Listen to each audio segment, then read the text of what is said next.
Walking from the beach in Bradley Beach, right where the synagogue is, just up the street from that. So I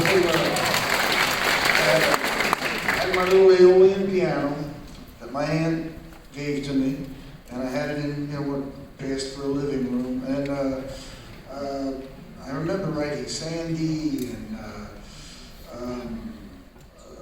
Incident on 57th Street and On That Piano at that time.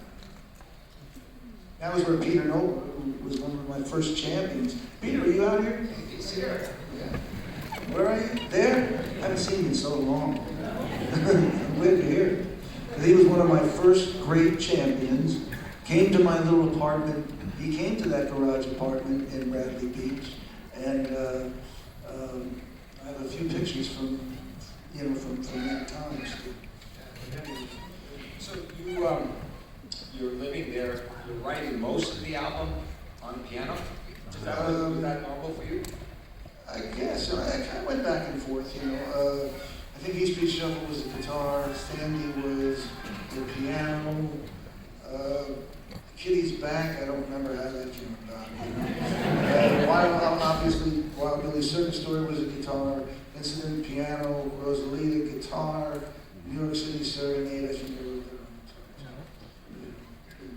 on A lot of the songs that you start to write now, some of them appear on the record, of course. They're cinematic. I mean, they almost seem like they're short stories put to melody. And you can see a little bit of a transition from album number one to album number two. There's perhaps not as much wordplay, but there is a lot of references to the Jersey Shore and things that, if you were local back then, kind of related to the record. Yeah, well, I was very intent on saying that I was from New Jersey. Initially, the record company wanted me to say I was from New York. And I'll tell you a funny detail is, if you go to the back of the Readings from Asbury Park, you will see me standing in front of the sea.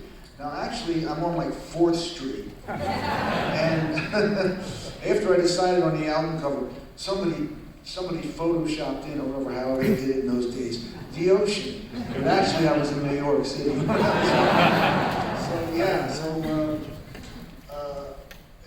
It was just, I was very intent on that being my identity. I said, well, this is my name, this is where I'm from, this is what I'm going to write about, and I really need to, nobody else was doing it, and so I needed to be sort of very grounded in a local music scene. It was really important.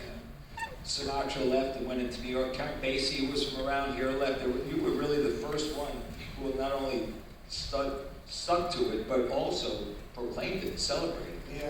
Yeah. It was just, I was in search of my own identity, and I thought, well, this is it. I was walking down the boardwalk in Asbury Park, and I looked over at the green, the little vacation cards, and I saw the Greetings from Asbury Park card, and I said, hey, this is my album cover.